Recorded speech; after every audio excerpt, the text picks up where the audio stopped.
¿Alguna vez te has arrodillado en oración y has sentido un vacío tan profundo que ni siquiera las lágrimas salen? ¿Has leído la Biblia, cantado alabanzas, asistido a la iglesia y aún así sientes que Dios está ausente, distante, como si estuvieras hablando a una pared? No estás solo. Millones de creyentes hoy caminan con un hambre espiritual desesperada, buscando una presencia que parece haberse esfumado. Pero escucha esto con toda tu alma. Dios no se ha ido. Él sigue allí. Lo que ha cambiado no es Él, sino algo en ti. Y en este mensaje no te daré consuelos superficiales ni frases piadosas. Te revelaré, con la autoridad de la palabra, las 3 barreras reales, concretas y bíblicas que están bloqueando tu percepción de la presencia de Dios. Y no solo las identificaremos, las arrancaremos de raíz, porque lo que promete este título es exactamente lo que vas a recibir: una restauración radical de tu comunión con el Dios vivo. Hoy comenzamos con la primera barrera, la desobediencia no confesada. No la rebelión gritona, no el pecado escandaloso, sino esa pequeña desobediencia silenciosa que has justificado, minimizado o incluso olvidado. Pero la palabra es clara: si en mi corazón hubiese yo mirado a la iniquidad, el Señor no me habría escuchado. Salmo 66:18. Fíjate bien, no dice si hubiese cometido iniquidad, sino si hubiese mirado a la iniquidad. Es decir, si has consentido en tu corazón una actitud, un pensamiento, una omisión, una mentira piadosa, que va contra la voluntad revelada de Dios. Esa es la primera cortina que oscurece tu cielo espiritual. Muchos creyentes viven bajo la ilusión de que, porque han aceptado a Cristo, cualquier pecado ya no afecta su relación con Él. Pero eso es una herejía peligrosa. La gracia no anula la santidad, la gracia la exige. Jesús dijo: si me amáis, guardad mis mandamientos, y yo rogaré al Padre y os dará otro Consolador, para que esté con vosotros para siempre. El Espíritu de verdad, al cual el mundo no puede recibir, porque no le ve ni le conoce. Pero vosotros le conocéis, porque mora con vosotros y estará en vosotros. Juan 14, 15, 17. ¿Ves la secuencia? Amor, obediencia, presencia del Espíritu. Rompe el primer eslabón y la cadena se quiebra. No es que Dios te abandone, es que tú has cerrado la puerta a su manifestación. Considera el caso de Saúl. Fue ungido por Dios, tuvo el Espíritu sobre él, profetizó, lideró ejércitos. Pero en un momento clave, desobedeció.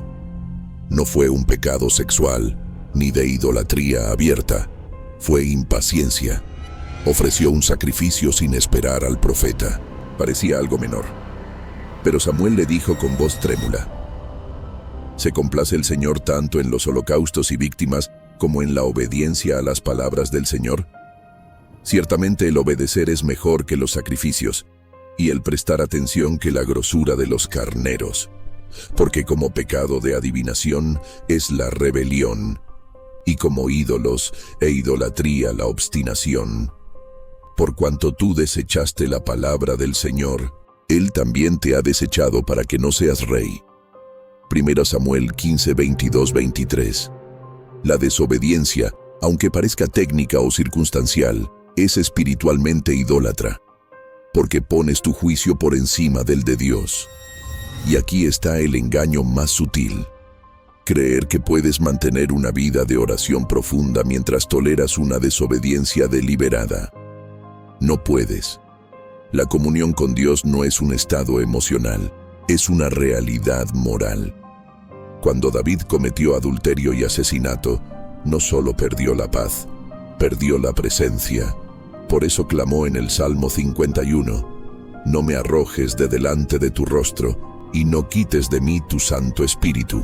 Bimba 11. Él sabía que era posible. No estaba hablando de perder la salvación, sino de perder la comunión, la unción, la sensación tangible de que Dios estaba con él. ¿Y qué hizo?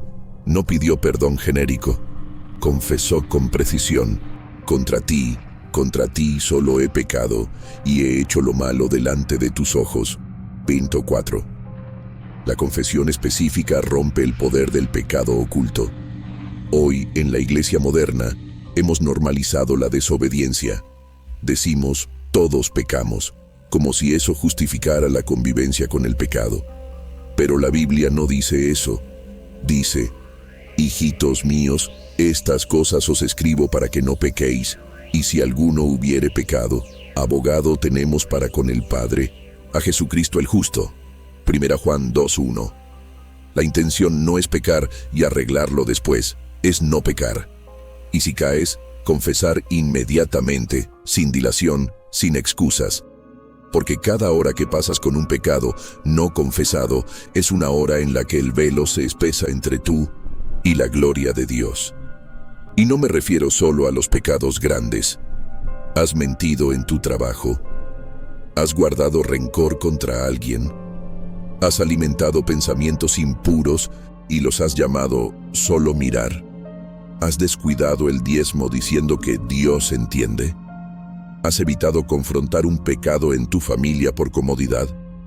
Cada una de esas decisiones, por pequeñas que parezcan, son ladrillos en una muralla que estás construyendo con tus propias manos. Y mientras esa muralla esté en pie, no sentirás el viento del Espíritu en tu rostro. Pero hay esperanza, porque la sangre de Jesús no solo perdona, restaura. Si confesamos nuestros pecados, Él es fiel y justo para perdonar nuestros pecados y limpiarnos de toda maldad. 1 Juan 1:9. Fíjate, no dice perdonar nuestros pecados y ya. Dice, y limpiarnos de toda maldad. Es un proceso activo de purificación. Dios no solo borra la culpa, arranca la raíz, pero requiere tu cooperación. Requiere que nombres lo que has hecho, que lo llames pecado, que no lo minimices, que no digas es que soy así. No, eres un templo del Espíritu Santo, y un templo debe estar limpio. Así que hoy, en este mismo momento, haz un examen de conciencia, no con condenación, sino con urgencia. Pregúntate, ¿hay algo en mi vida que sé que Dios ha dicho que no debo hacer y lo estoy haciendo?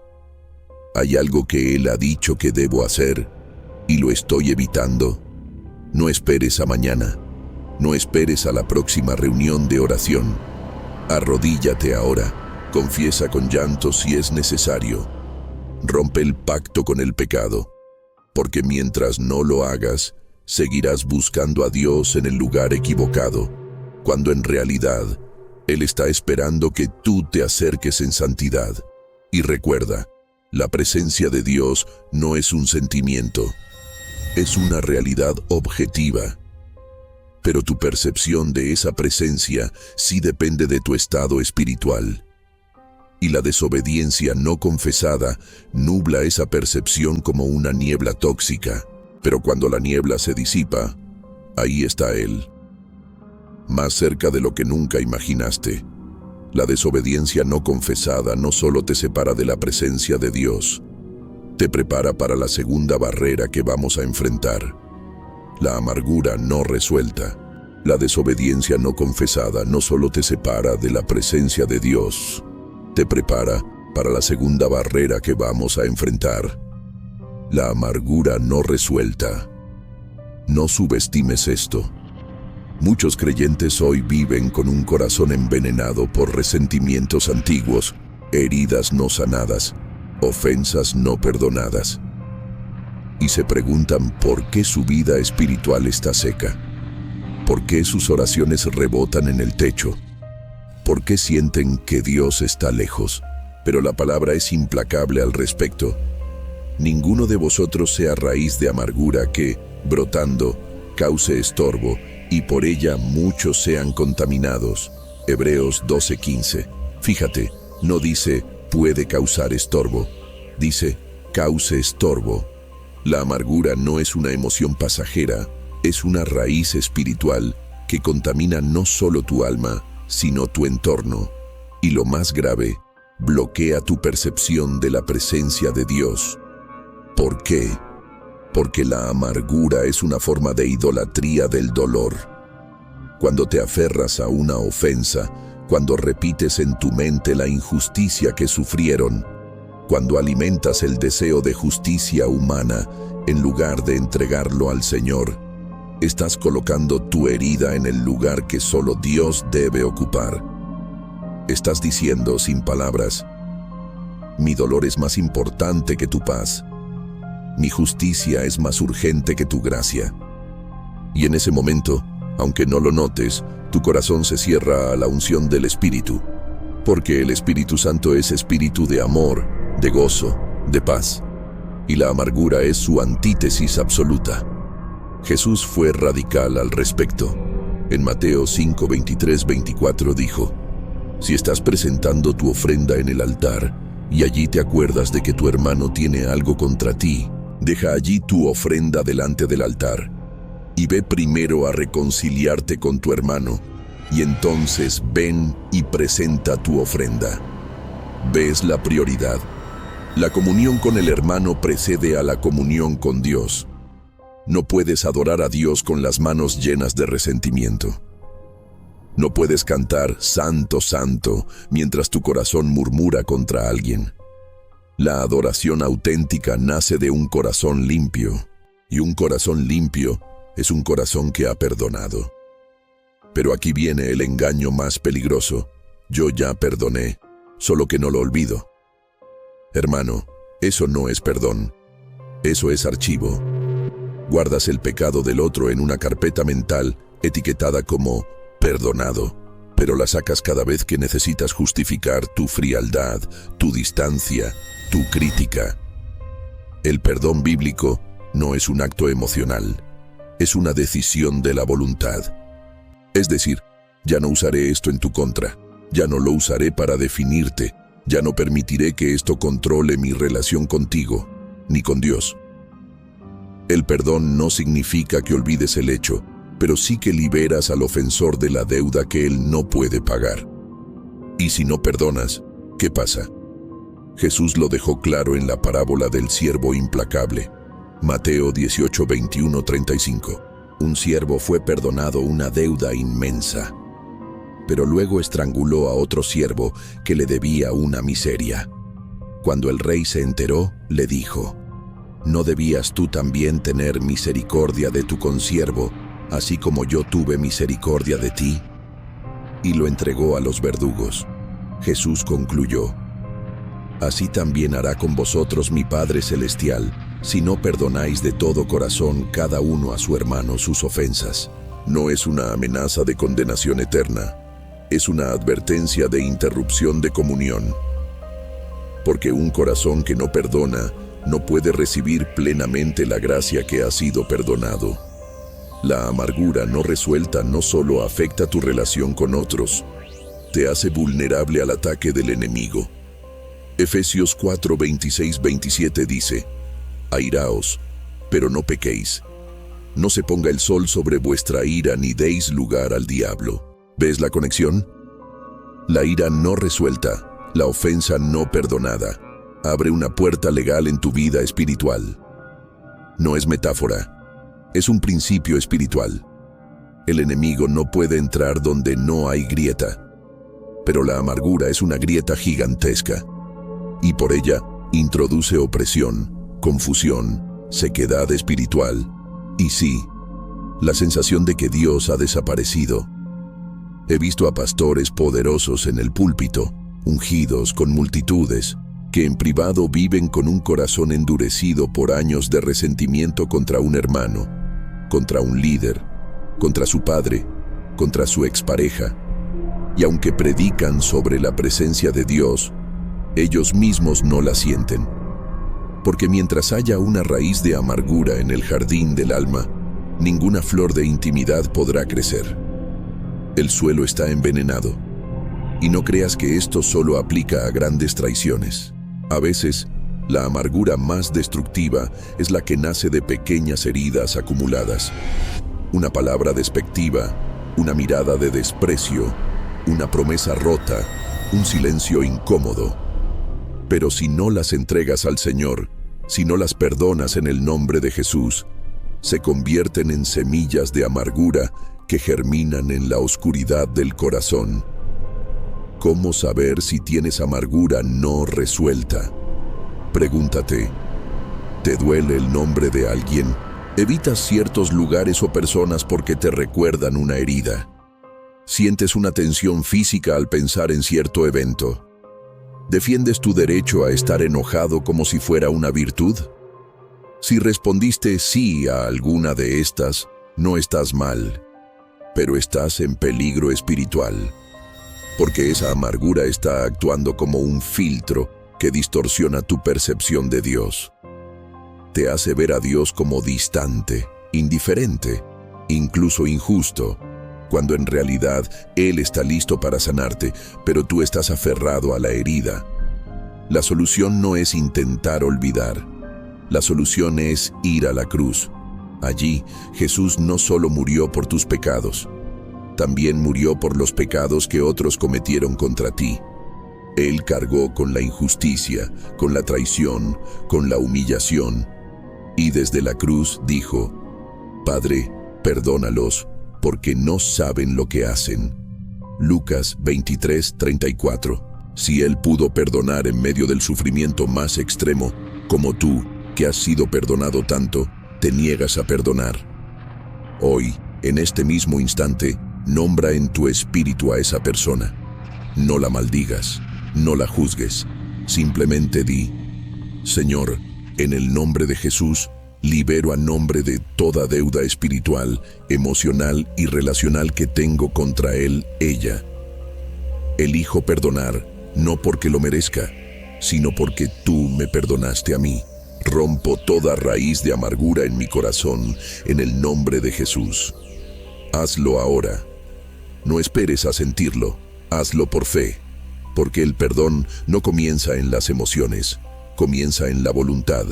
Y cuando tomas esa decisión, el Espíritu Santo comienza a sanar lo que el resentimiento había corrompido. Y en esa sanidad, la presencia de Dios vuelve a fluir. Pero cuidado, la amargura no resuelta no solo contamina tu presente, te ciega para la tercera barrera, la más sutil y peligrosa de todas, la autosuficiencia espiritual. Pero cuidado, la amargura no resuelta no solo contamina tu presente, te ciega para la tercera barrera, la más sutil y peligrosa de todas, la autosuficiencia espiritual. Escucha esto con toda tu atención, porque aquí está el engaño que ha derribado a más líderes, pastores y creyentes maduros que cualquier otro pecado visible. No es la inmoralidad, no es la herejía abierta, es la creencia silenciosa, casi inconsciente, de que ya no necesitas depender de Dios como antes, que has crecido, que sabes cómo funciona la fe, que puedes manejar tu vida espiritual con disciplina, conocimiento y esfuerzo propio. Y en ese momento, sin darte cuenta, dejas de buscar su rostro, porque crees que ya lo conoces lo suficiente. Pero la palabra es implacable contra esta actitud.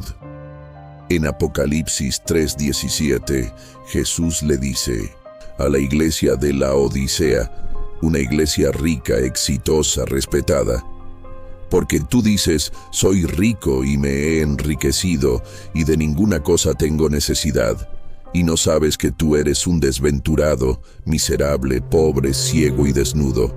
¿Ves el diagnóstico? Autosuficiencia espiritual, ceguera total. Ellos pensaban que estaban en comunión con Dios, pero estaban completamente separados de Él. Y lo peor, no lo sabían, porque la autosuficiencia no grita, susurra, no te empuja a pecar abiertamente, te hace creer que ya no necesitas la gracia diaria. La presencia de Dios no se revela a los autosuficientes, se revela a los hambrientos. Jesús dijo: bienaventurados los pobres en espíritu, porque de ellos es el reino de los cielos. Mateo 5:3.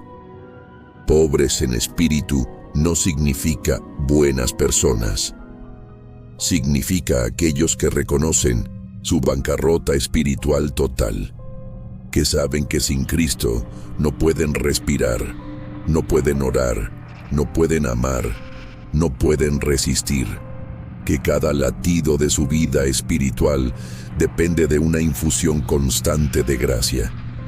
Pero hoy, la iglesia está llena de creyentes exitosos, personas que oran con fluidez, citan versículos con precisión, lideran ministerios, dan consejos sabios, pero viven en una independencia espiritual disfrazada de madurez.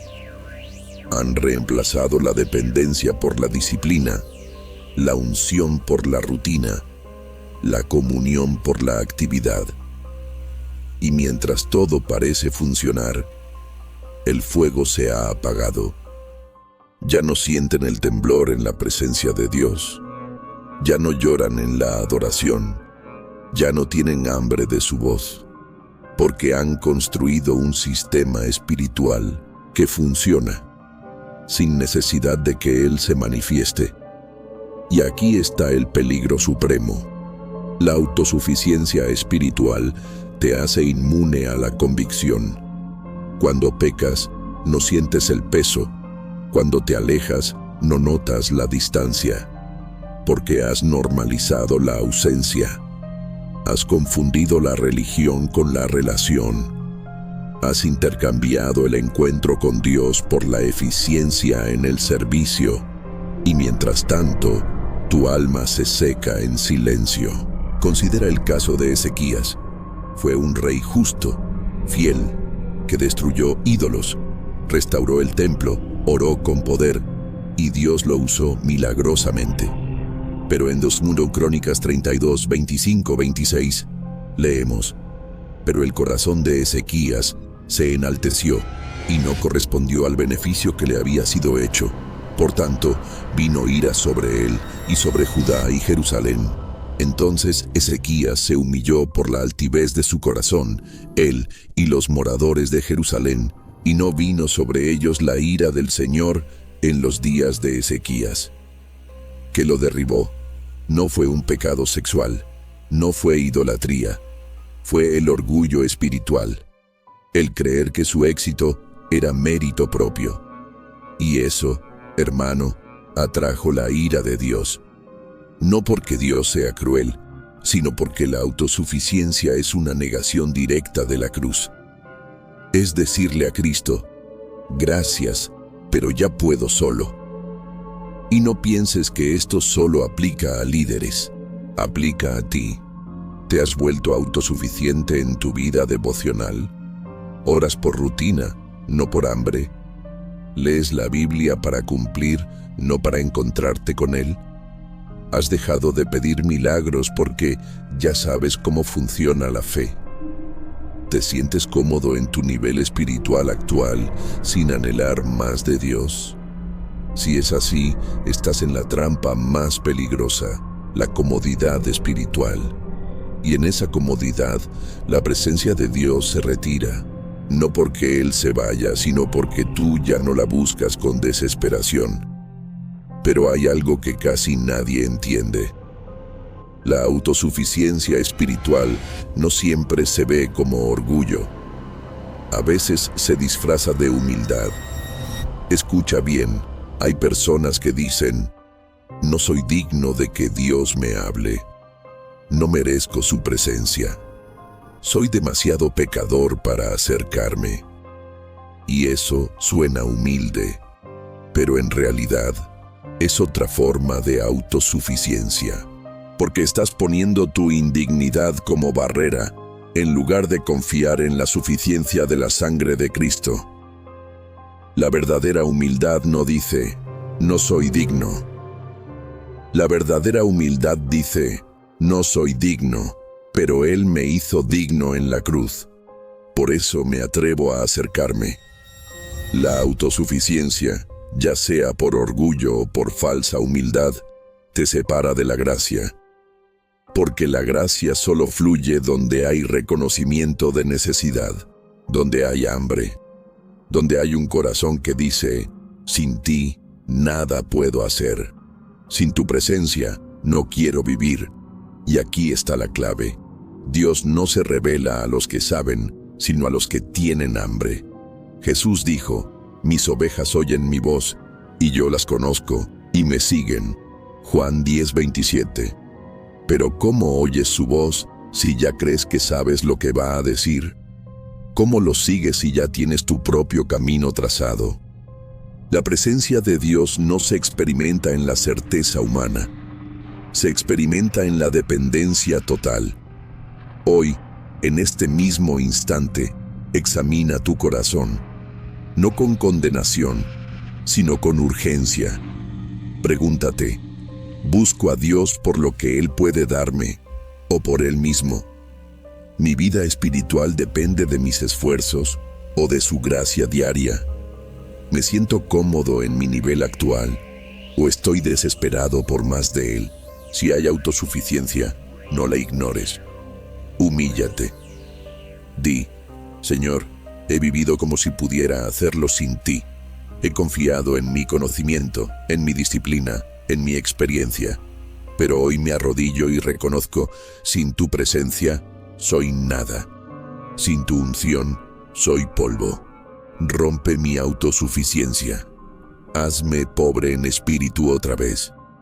Porque solo en esa pobreza espiritual vuelve a sentirse el viento del Espíritu. Solo en esa dependencia vuelve a escucharse la voz del Cordero. Solo en esa hambre vuelve a manifestarse la gloria. Y cuando esas tres barreras, la desobediencia no confesada, la amargura no resuelta y la autosuficiencia espiritual, son arrancadas de raíz, algo extraordinario sucede. No solo sientes la presencia de Dios, comienzas a vivir desde ella. Y cuando esas tres barreras, la desobediencia no confesada, la amargura no resuelta y la autosuficiencia espiritual, son arrancadas de raíz, algo extraordinario sucede. No solo sientes la presencia de Dios, comienzas a vivir desde ella. Pero antes de llegar a ese punto de transformación, debemos enfrentar una verdad que muchos evitan. La presencia de Dios no es un estado pasivo, es un territorio conquistado. No basta con eliminar las barreras. Debes entrar activamente en su presencia, como un sacerdote que cruza el velo, como un guerrero que toma la tierra prometida, porque una vez que las puertas están abiertas, Dios espera que avances, no que te quedes en la entrada admirando la luz. Aquí es donde muchos creyentes se estancan. Eliminan el pecado, perdonan al ofensor, se humillan y por un tiempo sienten una dulce comunión. Pero luego vuelven a sus rutinas, a sus planes, a sus prioridades, y la presencia se desvanece otra vez. ¿Por qué? Porque no han aprendido a vivir desde la presencia, sino solo a visitarla ocasionalmente. La Biblia no nos llama a sentir la presencia de Dios como un pico emocional efímero, nos llama a morar en ella. El que permanece en mí y yo en él, éste lleva mucho fruto. Juan 15:5. La palabra permanece en griego es meno. Significa quedarse, habitar, residir continuamente. No es una visita esporádica, es una residencia permanente. Y esa residencia requiere una decisión diaria, consciente, deliberada. ¿Cómo se vive desde la presencia? Primero, reordenando tus prioridades alrededor de Él, no alrededor de tus necesidades. Muchos oran solo cuando tienen una crisis. Leen la Biblia solo para encontrar una promesa que alivie su ansiedad. Pero eso no es comunión, es transacción. La verdadera vida en la presencia comienza cuando buscas a Dios no por lo que Él puede darte, sino por quien Él es. Cuando te levantas en la mañana y dices, hoy, más que respuestas, quiero tu rostro. Más que milagros, quiero tu corazón. Segundo, practicando la adoración continua, no solo en momentos programados. Pablo escribió, orad sin cesar. Primera Tesalonicenses 5:17. No significa que estés de rodillas todo el día.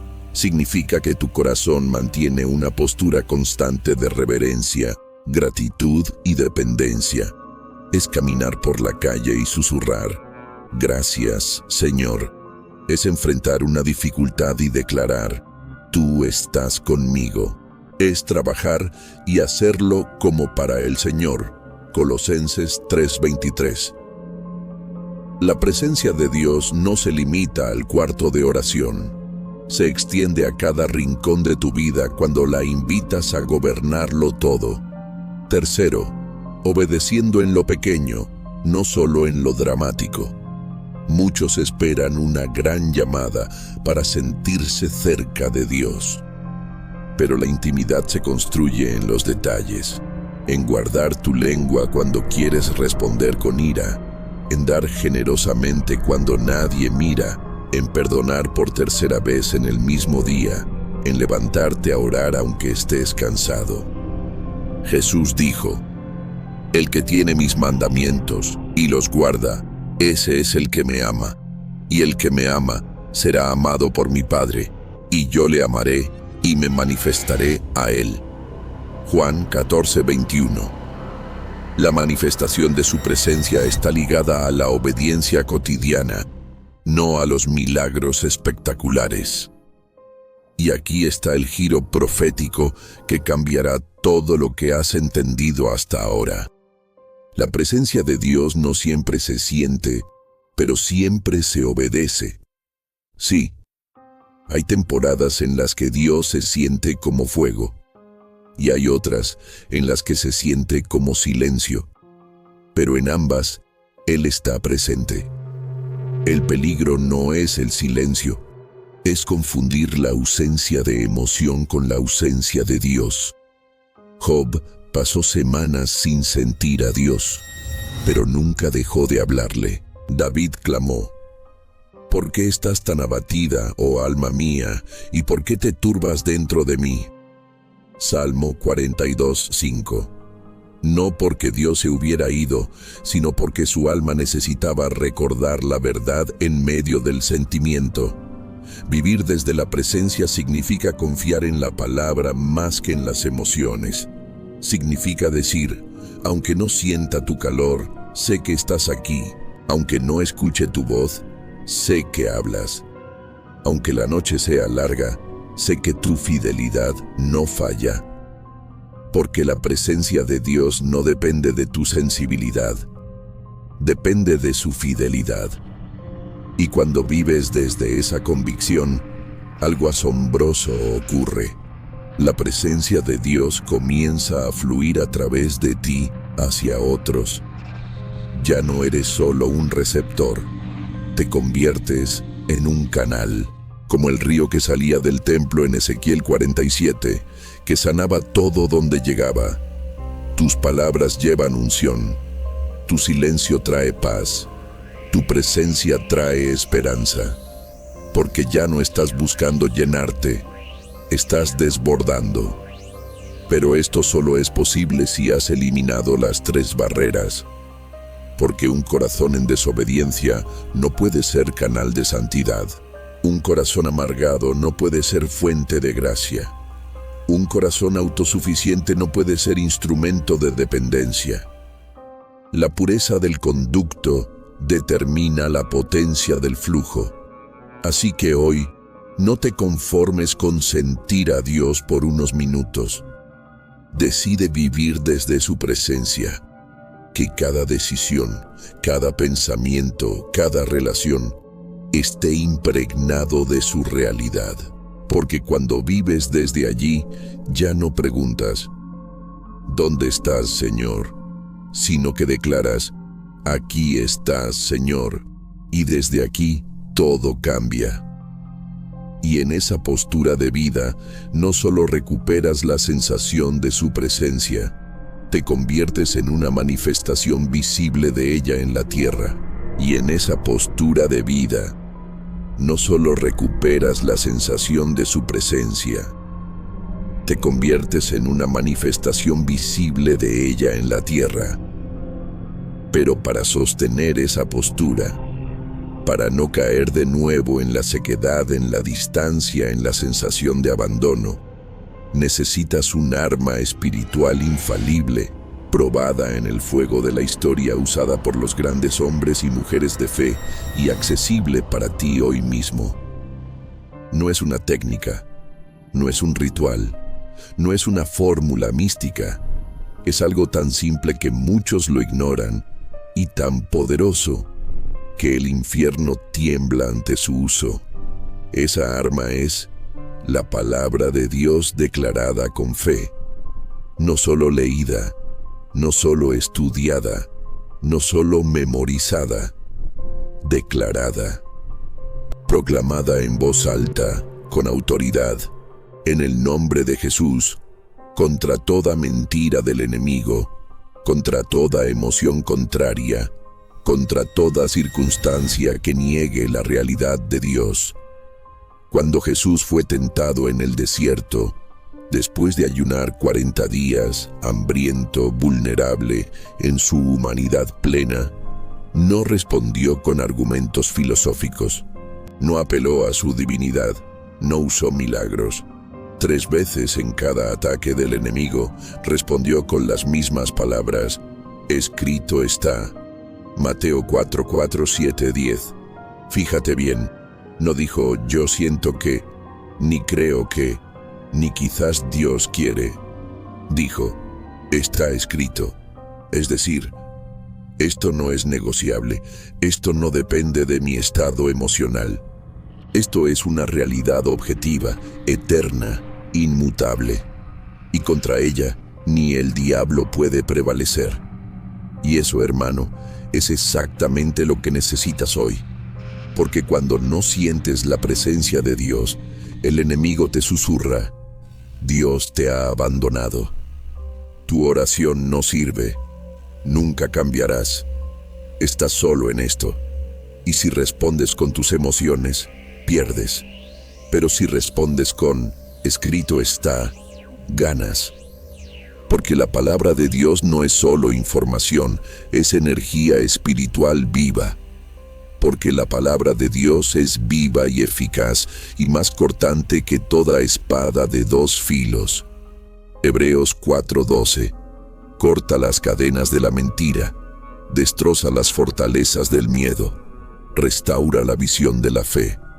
Pero hay un error fatal que muchos cometen: usan la palabra como amuleto, no como espada.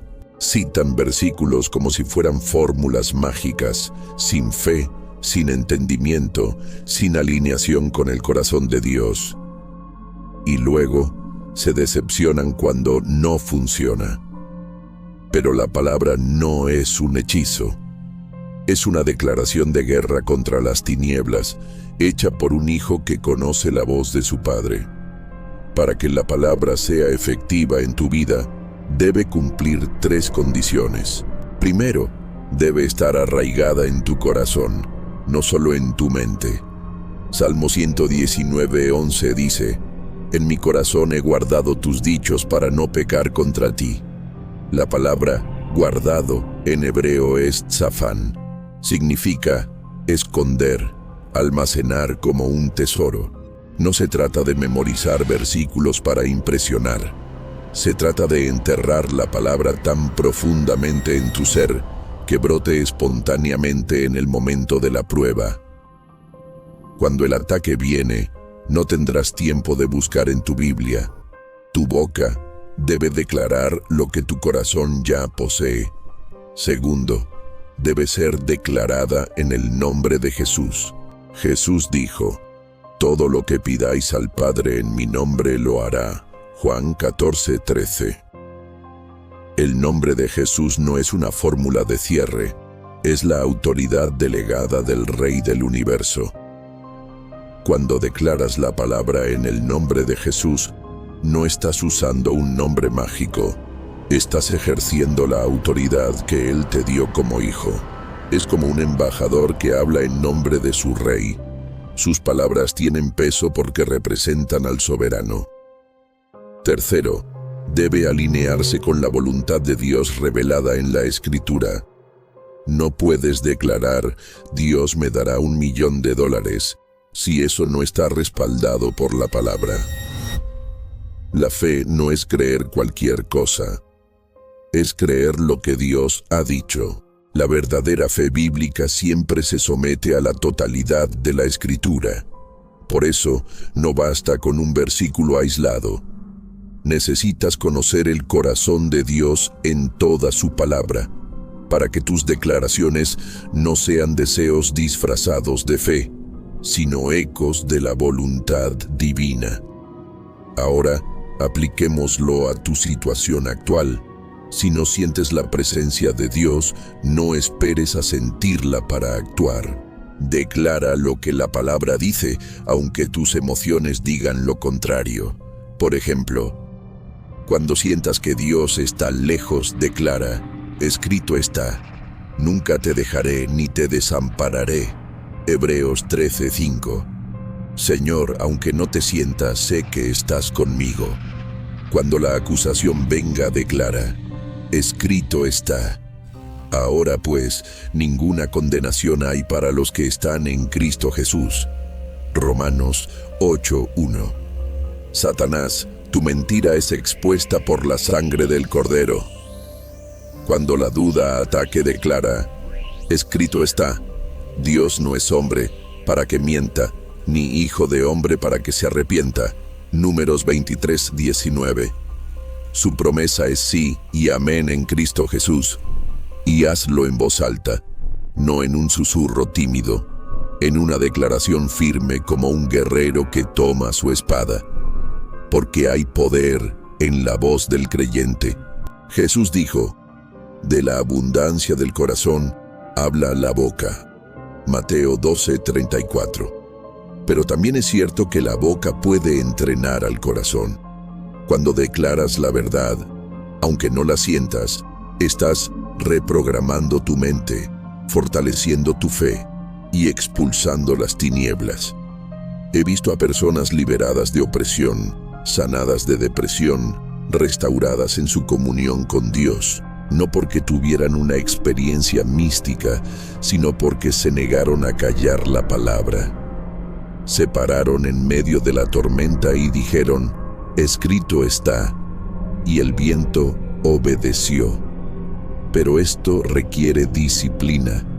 Requiere que hoy mismo comiences a memorizar versículos clave sobre la presencia de Dios. No 10, no 20.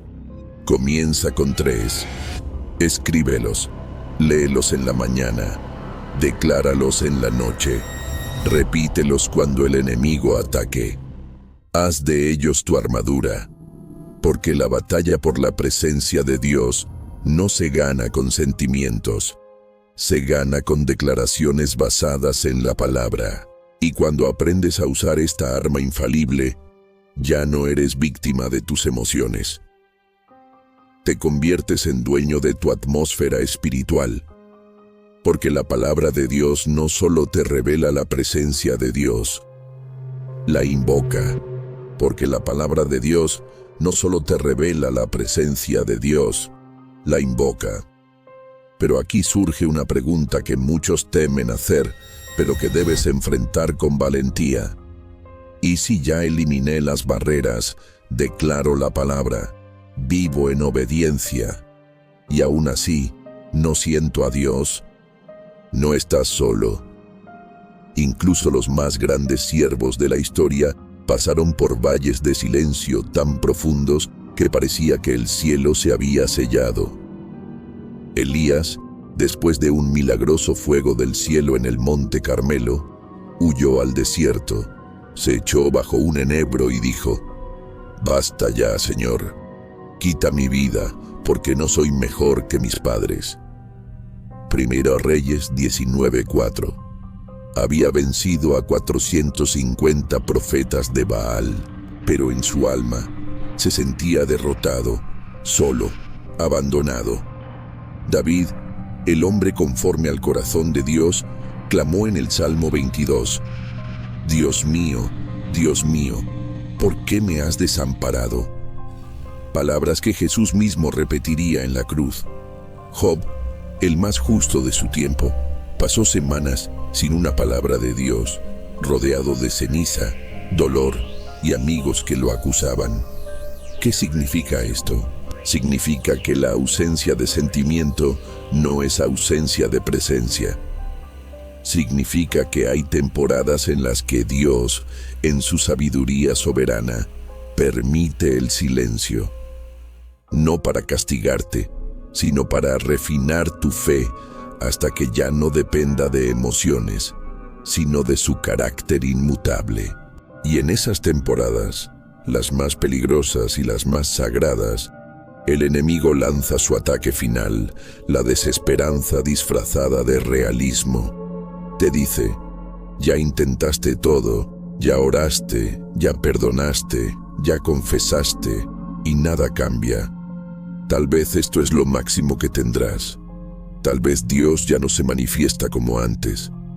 Mentira. La presencia de Dios no ha disminuido. Tu percepción ha sido probada. Porque Dios no quiere seguidores que lo sigan solo cuando sienten su fuego. Quiere guerreros que lo sigan en la oscuridad, con la lámpara de la palabra como única guía. Pero hay algo crucial que debes entender. La presencia de Dios tiene niveles. No es todo o nada. Hay una presencia general. Dios está en todas partes. Salmo 139, 7-10. Pero también hay una presencia manifestada, una unción tangible, una comunión íntima que se experimenta cuando el corazón está alineado con su santidad. Y esa presencia manifestada puede fluctuar según tu estado espiritual, pero nunca desaparece por completo si estás en Cristo. Entonces, ¿qué hacer cuando el silencio persiste? Primero, no confundas la sequedad con el abandono. La sequedad es una estación del alma. El abandono es una mentira del enemigo. Jesús prometió, yo estaré con vosotros todos los días, hasta el fin del mundo. Mateo 28:20. Esa promesa no tiene cláusulas. No dice, mientras sientas mi presencia. Dice, todos los días. Confía en la promesa, no en la emoción. Segundo, no abandones la disciplina espiritual, aunque no sientas nada. Sigue orando, sigue leyendo, sigue adorando, sigue sirviendo. Porque en la fidelidad en lo pequeño, Dios restaura la visión. Muchos abandonan justo antes del avivamiento, justo antes del encuentro, porque no entendieron que el desierto no es el destino, es el camino al monte. Tercero, busca testigos espirituales, no solo consuelo emocional. No te aísles.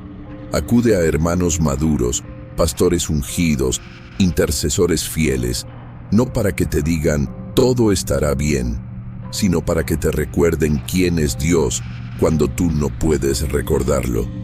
Como cuando los amigos de Job al principio se sentaron con él en silencio durante 7 días. Job 2:13. A veces, la presencia de Dios se siente a través del cuerpo de Cristo. Y aquí está la revelación final sobre por qué la tentación de sentirte lejos de Dios regresa cíclicamente. Porque la batalla por la presencia no es un evento único, es un estilo de vida continuo. No basta con eliminar las 3 barreras una vez. La desobediencia intentará regresar con nuevas formas. La amargura buscará nuevas raíces. La autosuficiencia se disfrazará de madurez.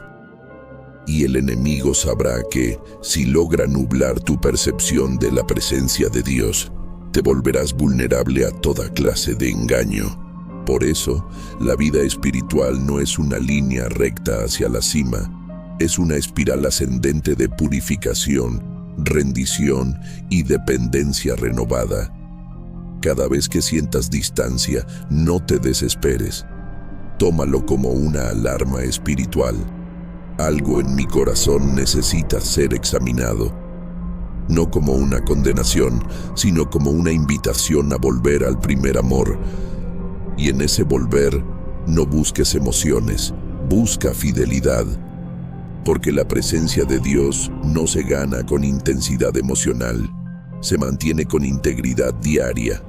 Así que si hoy estás en silencio, no te rindas. Sigue declarando, escrito está. Sigue perdonando. Sigue obedeciendo. Sigue humillándote. Porque el Dios que te prometió su presencia nunca rompe su palabra. Y en el momento que menos lo esperes, el viento soplará otra vez, el fuego descenderá otra vez, y tu alma clamará, realmente está aquí. Porque Él nunca se fue, solo estaba esperando que tu corazón volviera a ser un lugar digno de su manifestación. Y ese retorno no es el final, es el preludio del clímax que viene.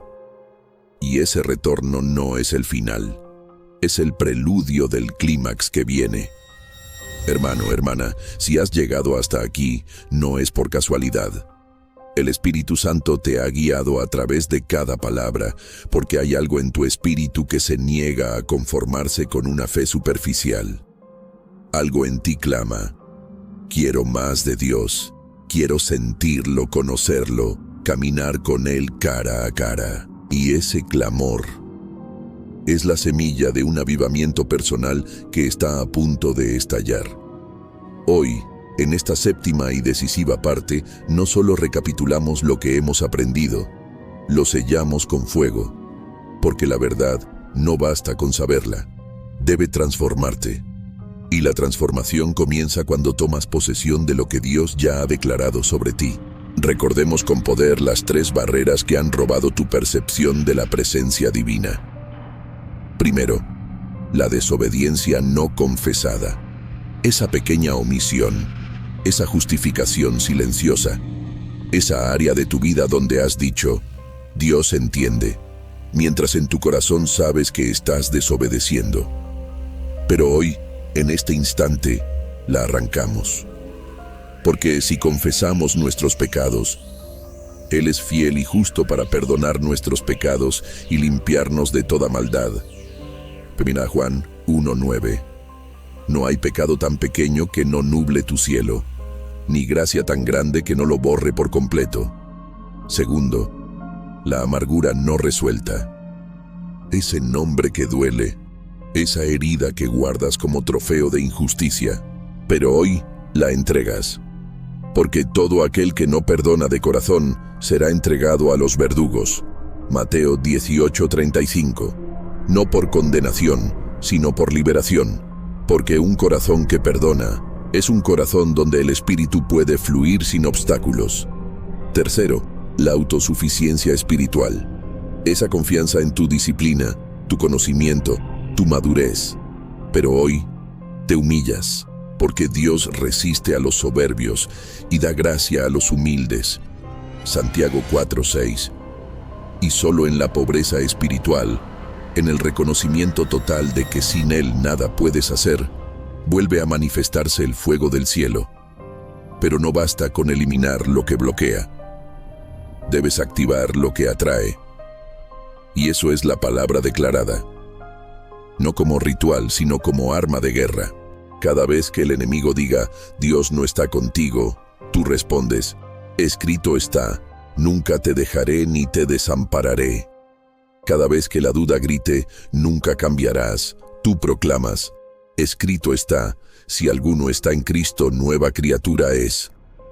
Tu boca no es un eco de tus emociones, es un altavoz del cielo en la tierra. Y si hoy estás en silencio, si el cielo parece de bronce, recuerda, el silencio no es abandono, es preparación. Dios no se retira para castigarte, se esconde para que lo busques con todo tu corazón. y los que lo buscan lo encuentran. Jeremías 29:13. Pero quiero dejarte un legado práctico, tangible, que puedas aplicar desde hoy mismo. Cómo memorizar las escrituras para la guerra espiritual. Porque no puedes declarar lo que no tienes en tu corazón. Elige 3 versículos clave sobre la presencia de Dios. Hebreos 13:5, Salmo 16:11, Isaías 41:10. Escríbelos a mano cada mañana. La escritura activa la memoria profunda. Decláralos en voz alta al levantarte, al acostarte y en el momento del ataque. Apóyalos con un gesto físico. Pon tu mano en el pecho al decir, en mi corazón. Levanta tus manos al declarar, Él está conmigo. El cuerpo refuerza la fe. Enséñaselos a otro, porque lo que enseñas jamás lo olvidas.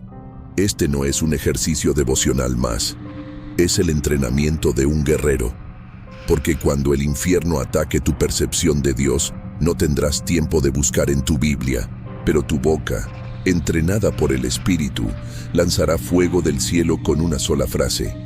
Escrito está. Hoy, en este momento, algo se rompe en el reino espiritual.